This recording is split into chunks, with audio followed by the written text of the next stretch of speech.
কুত্তার মতন ওকে আমি আমার পেছনে ঘুরাবো। যত পরিমাণ কষ্ট দিছে তার থেকে কয়েক গুণ কষ্ট আমি ওকে দিব। এমন ভাবে বলতেছো জানো আমি সত্যি সত্যি হারাই গেছি। তোমার হয়তো হারানোর কিছু নাই, তো আমার হারানোর অনেক কিছু আছে। পুরুষ মানুষরা না কখনো নিজের জন্য বাঁচে না, তারা যাদের জন্য বাঁচে তারাও তাদেরকে বাঁচিয়ে রাখে। সাহস থেকে কম না, চকলেট আর গিফট নিয়ে আমার আসলে বিয়ের প্রস্তাব দিবে। ওরে তুমি আমার এই দেহে আঘাত করতে পারবা, কিন্তু আমার যে মনটা আছে মনটারে কিভাবে আঘাত করবা? এই ছামড়া কি বলে, এটা থেকে বুলেট ট্রেনের গতির থেকেও দ্রুত গতিতে পরিবার পরিকল্পনা করে ফেলছে। আমি আর কিছু শুনতে চাই না, আমার শয়নে স্বপ্নে শুধু আমি তোমারই দেখি। আপনারা ওকে মারছেন কেন? মারছিলাম না তো, আড্ডা দিতেছিলাম। আড্ডা দিতেছে, এখনই করলেন ওকে, ছাড়েন ছাড়েন ওকে। এই শুনে এই আপা, কি পেয়ে পড়েছিস? প্রেমে হাওয়াটা বানাইতে পেয়ে পড়েছিস। এই পোলা তোরে পাত্তাই দিল, আর মনে হয় ভবিষ্যতে তোরে পাত্তা দিবেও না। বার্তা কিভাবে আদায় করতে হয় সেটা পরে খুব ভালো করেই জানে।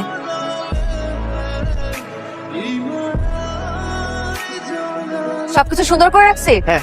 এখন কাউকে ভিতরে ঢুকতে দিবি না। আপনি কি পাগল হয়ে গেছেন? আপনি কি এগুলো কি নিয়ে আসছেন? কেন? আমাদের ফ্যামিলিতে রেওয়াজ আছে কাউকে কিছু দিলে কম দিতে হয় না, তাই আপনার জন্য সামান্য কিছু উপহার নিয়ে আসছি। এগুলো সামান্য কিছু?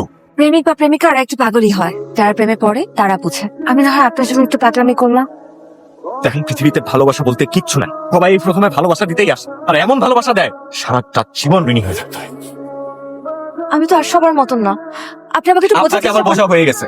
পুরুষ মানুষের জীবনে মেয়েরা আসে প্রতারণা করার জন্য, জীবন তছনছ করার জন্য। আমার জীবনটা নষ্ট করার আগে আপনি প্লিজ এখান থেকে যান, প্লিজ যান, এগুলো সবকিছু নিয়ে যান প্লিজ। কি হয়েছে তোর? হয়েছে তো অনেক কিছু, তোকে যে কোনটা বলবো বলতো কি হয়েছে।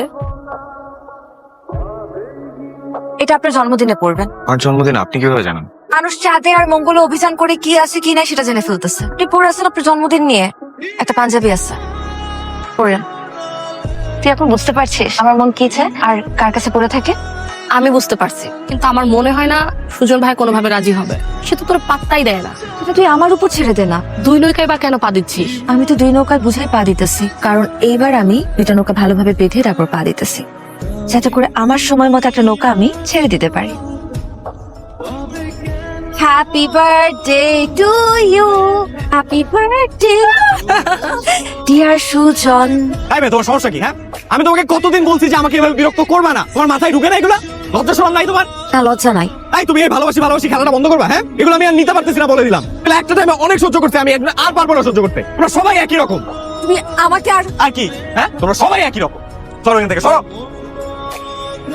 তুমি আমার সামনে আসবে না বলে দিচ্ছি। সরো।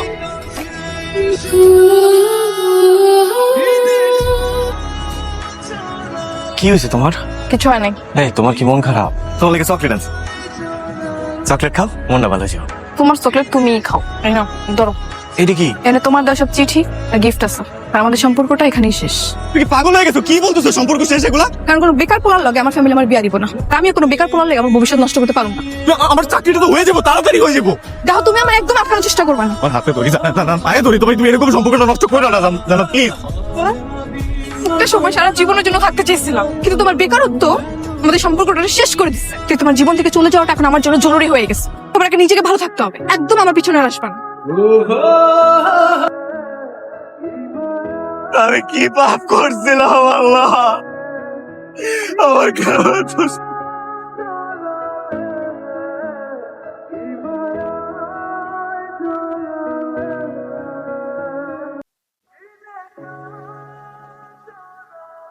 জান্নাত? তুই আমার বাড়িতে এসে চিল্লাইতেছিস কেন? হ্যাঁ, জান্নাত, তুমি আমার কথাটা একটু শুনো। জান্নাত, তুমি আমি তোমাকে কি করছি? তুমি আমি জান্নাত প্লিজ, আমি তোমার পায়ে পড়ি। জান্নাত, তুমি রাইট কইলে রাইট হয়েছে, দিন কইলে দিন হয়েছে, তুমি যা চাইছো আমি তাই করছি। জান্নাত, তুমি কেন আমার লগে এরকম করতেছো? জান্নাত, তুই কি চাস? আমাকে বিয়ে করতে, তাই তো? ঠিক আছে, যা, তোকে আমি বিয়ে করবো, কিন্তু তোকে বিয়ে করার পর আমি যখন বেটার কাউকে পাবো তখন তার কাছে চলে যাবো। এখন কি হবে? ভাইয়া। ভালোবাসি ভাই, ভাই ভাই ভাই প্লিজ ভাই, ভাই জান্নাত, জান্নাত। এখানে আপনার মুরব্বী যারা আছেন সবাই মনোযোগ দিয়ে ঘটনার বিবরণ শুনুন। এই সুযোগ দাদা আমার বাড়িতে গিয়া আমার বোনের ইজ্জত হাত দিছে। জান্নাত, তুমি এখানে আসো। সুজনের সাথে তোমার যা ঘটেছে সব ঘটনা নির্ভয় বলো তুমি। সুজন আমার সবসময় বিরক্ত করতো, ওর ভয়ে আমি বাড়ি থেকে বেরোতে পারতাম না। তোমার একদিন হুমকি দিয়া কয় আমি যদি ওর প্রস্তাবে রাজি না হই ওনাকে আমার মুখে এসিড মার, আর তাতে যদি কাজ না হয় ওনাকে আমার ধর্ষণ করবো। এই জান্নাত, তুমি এগুলো কি কইতেছো?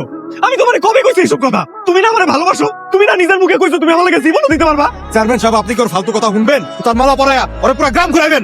চুপ কর। জান্নাত, তুমি কি চাও? আমি চাই আপনারা এরকম ব্যবস্থা করেন ও যেন আমার সামনে আর না আইতে পারে। তাহলে ওরে আমরা জুতার মালা পরে সারা গ্রাম ঘোরামো।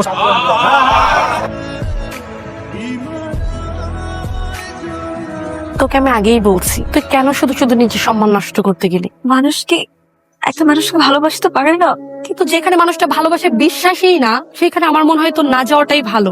আমি তো ভাবছিলাম আমি বাবার সাথে ওর ব্যাপারে কথা বলবো, আমার বিয়েটা আমি ক্যান্সেল করব। সুজন, আমাকে তোমার আজকে মেনে নিতেই হবে, না হলে এই গাছের টাকা ছিল আমি করব। তুই কি শুরু করছো বলো তো আমাকে? আমি সিরিয়াস। আমার সম্পর্কে কতটুকু জানো? এই ব্যাপারে আমার কিছু জানতে হবে না সুজন, আমি যা জানি তা নিয়ে আমি স্যাটিসফাই। এইসব ইমোশনাল কথাবার্তা বলো না প্লিজ আমাকে। এই পৃথিবীতে ইমোশনের কোনো দাম নাই। ছিল আমার লাইফে একজন এরকম, আমাকে দেখলে তারও খুশি লাগতো, ভালো লাগতো, আনন্দ লাগতো। সে আনন্দের ঋণ এখন আমি বয়ে বেড়াইতেছি। সবাই তো এক হয় না সুজন, প্রত্যেকটা মানুষের লাইফে তো পাস থাকে, সেটা নিয়ে কেন পড়ে আসো এখনো? আমি তোমাকে কথা দিচ্ছি, আমি তোমাকে কখনো ঋণী করব না, আই প্রমিস। কি হলো, এখানে দাঁড়ায় থাকবা নাকি যাবা?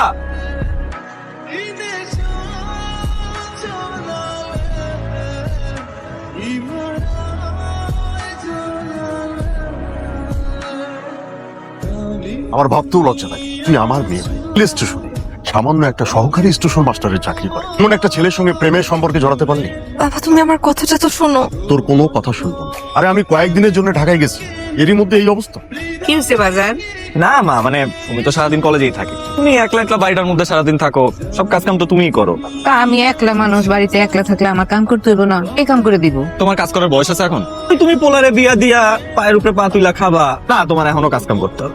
দেখছো মা, দেখছো আমি বলছিলাম না একটা কাহিনী আছে। এটা কে? মেয়ে করতে পারতো মা? আমার কাছে মিথ্যা কথা কইতেছিস? মা, ওর নাম পরি। আমি যেখানে চাকরি করি না, মানে ওই এলাকাতেই ওদের বাড়ি। মা একদম পরির মতো সুন্দর মা, তোমার তোমার দেখলেই পছন্দ হবে মা। আবার যদি কিছু হয়? নাম্বারটিতে এই মুহূর্তে সংযোগ দেওয়া সম্ভব হচ্ছে না।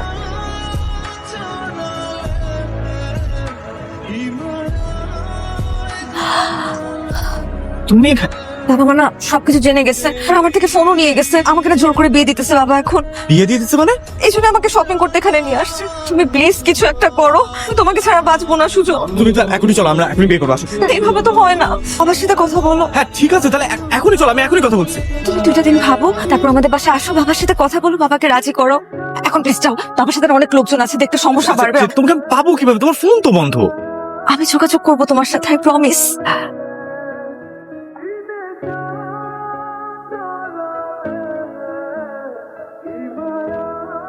তুমি এখানে কেন আসছো? যদি বাবা দেখে ফেলে ফালতু সব শেষ হয়ে যাবে। কি করবো বলো? আমি তোমাকে কোনোভাবে খুঁজে পাইতেছি না, তুমি নিজেও আমার সাথে যোগাযোগ করতেছো না। তুমি এমন ভাবে বলতেছো জানো আমি সত্যি সত্যি হারাই গেছি। তোমার হয়তো হারানোর কিছু নাই, কিন্তু আমার হারানোর অনেক কিছু আছে। স্বার্থের এই দুনিয়াতে সবাই সুখটাই খোঁজে। শোনো, তুমি না এখন যাও, আমি তোমার সাথে দেখা করতে আসবো কালকে। হ্যাঁ যাও তো, আমি বললাম তো দেখা করতে আসবো। সুজন, সুজন। পরে তুমি কখন আসলা? মাত্র আসলাম। তুমি কিছু মম্মি তো তাই তুমি কোথায় আসছো? ওইখানে কি করে তুমি জানো না? তুমি আমার ঘর থেকে কোথায় আসছো? তুমি আমার ঘর থেকে কেমনে বের হলা? বিশেষ করে আমি কিছু জানি না। তোমার ঘর থেকে বের হয়েছে তুমি কিছু জানো না, নাটক করতেছো। পরে আমি কিচ্ছু জানি না, তুমি বিশ্বাস করো। তুই আসছিস তুই? হ্যাঁ, এই চুপ করো, হাতে তুমি কথা বলো। ওকে তো কিছু বলতেই দিতেছ না। মৃত্যু ছেলে, মৃত্যু ছেলে। আরে কোথায়? পরি বিশ্বাস করে তোমাকে ভালোবাসছিলাম, তুমি আমার বিশ্বাসকে এইভাবে হত্যা করলা। তোমাকে বিশ্বাস করে ভালোবাসতে তুমি সেটাকে এইভাবে নষ্ট করছো। প্লিজ আমাকে ভুল বুঝো না, দেখো তুমি আমাকে ভুল বুঝতেছো। দেখো আমি সত্যি জানতাম না কি থেকে কি হয়ে গেল। আমি তোমাকে ভুল বুঝছি, আমি তোমাকে ভুল বুঝছি। সব ভুল আমার, আমাকে আমার ভুল শুধরে নিতে হবে, আমাকে আমার ভুল শুধরে নিতে হবে। পরে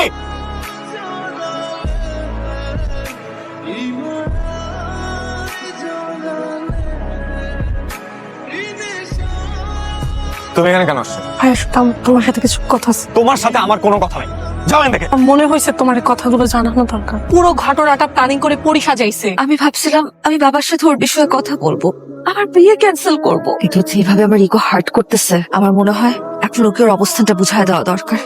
তার মতন ওকে আমি আমার পেছনে ঘুরাবো। দেখো যত পরিমাণ কষ্ট দিছে তার থেকে কয়েক গুণ কষ্ট আমি ওকে দিব।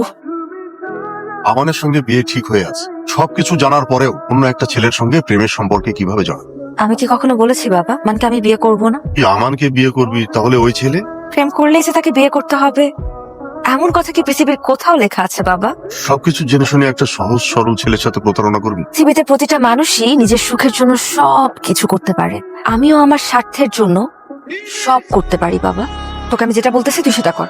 তুই আগে থেকে ওর বাসায় যে লুকায় থাকবি, বাকিটা আমি বুঝে নিব।